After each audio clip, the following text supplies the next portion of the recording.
The Standard Bank Top Women series continues.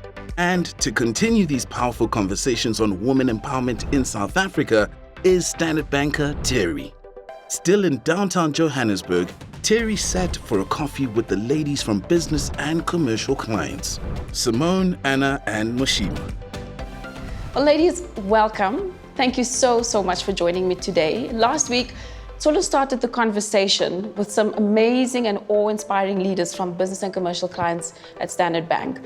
I thought since that conversation was so insightful, perhaps we continue in the same thought, same vein, and literally hone in on some of the issues that we find in the workplace with females and leadership. But before we get into the conversation, just have one important question that I like to know. Simone, what is your superpower? Oh, Terry, it's great to be here. Mine is, I'm a terrible cook, but poached eggs and pancakes, I'm the queen. Awesome. Moshima, yours? Your superpower? Look, I'm the creative and organized being around the house, and I think amongst the family and friends, so I'm the go-to one. And yourself, Anna? Your special superpower?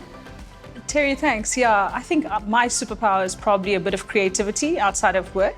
So whether it is decorating my kids' birthday cakes or painting or sketching, that's what I would say is my superpower outside of work. Okay, awesome. Well, thank you again for being here. So let's maybe kick off, I think.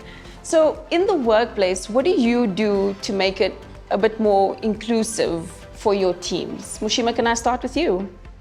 Yes, I think more than anything is the people you have with you around the table. So being deliberate around ensuring that there's diversity. And more than anything, the solutions we are building is for the greater South Africa, and you have to be cognizant of representation even around the voices that are landed in there. So, of course, not only from the people I work with in my team, but I think the fellow colleagues and as well those that I work with, it's really very important that we're not thinking from the same place. For sure. And that we bring unique ideas around the table to help us solve the problems. Anna, what would you say? How do you make your workplace a bit more inclusive for your team?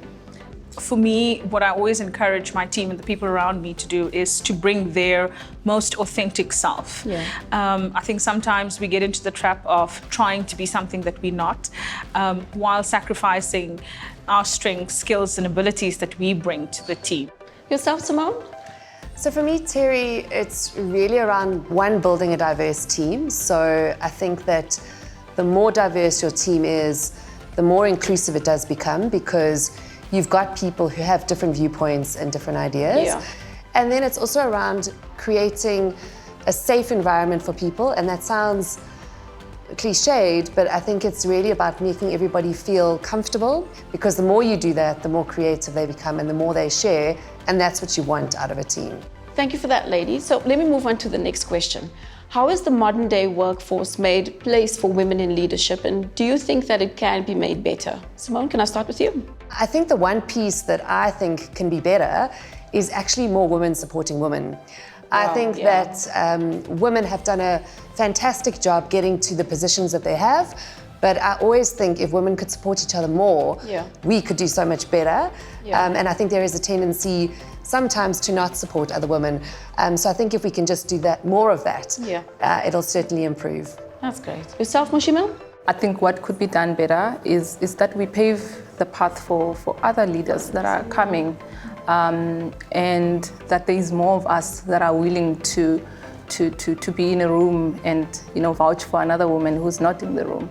If I have to reflect on what we could do better, is probably to understand our women better and to understand what makes them tick, what are their passion, what's their purpose, because I think women always take on roles that they can relate to and that they can feel that they can make an impact.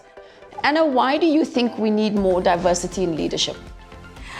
I think diversity is very important in leadership because we all bring our own unique set of strengths and gifts and abilities to the table.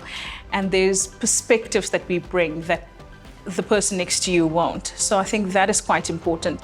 Diversity is extremely important for a number of reasons, but I think most importantly, it's important because the more diverse that you have of a team, the more creative they are, the more ideas they bring to the table. And I think it just makes business sense, because if you have a set of people who look and talk and think exactly the same way as myself, you're not going to get somebody bringing new ideas, different thinking to the table, which is actually better for business. So for me, it's a business imperative. And then there's also pieces to it which are, you want people to be able to relate to the leadership that you've got. So organizationally, it's important, because when people are looking at places to stay or places they want to be employed, they have to relate to people. And having a diverse leadership means that you attract different skill sets, different sets of people that want to come and work in that environment. And that's why, for me, it's very important. There has been places or times where someone speaks about something that you haven't actually experienced, but you then learn to experience it through what that person has gone through. It enriches your understanding and maybe then allows you to think even a little bit differently about what you initially thought. So I think it just allows us to open our minds up to possibilities. I love that. In your experience and in your view, does being a woman in the South African workspace provide a different perspective on the broader transformation issue?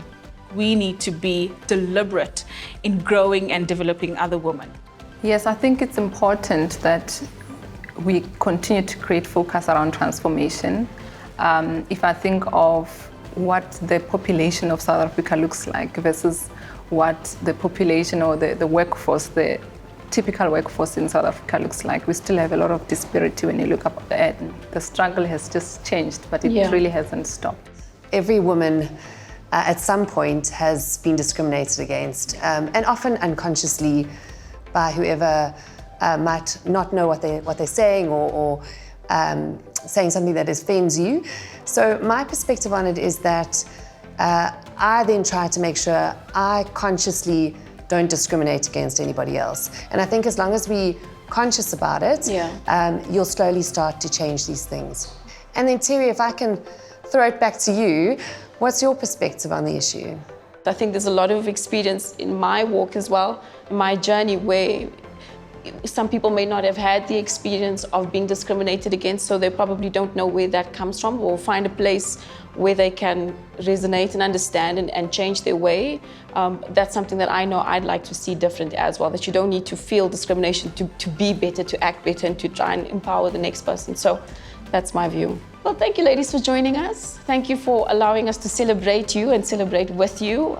We appreciate everything that you do for us in the group, and yeah, we'll chat again soon. Thanks so much, Thank you so much, Terry. Tune in again next time to the Standard Bank Top Woman Series to continue celebrating the top woman of South Africa.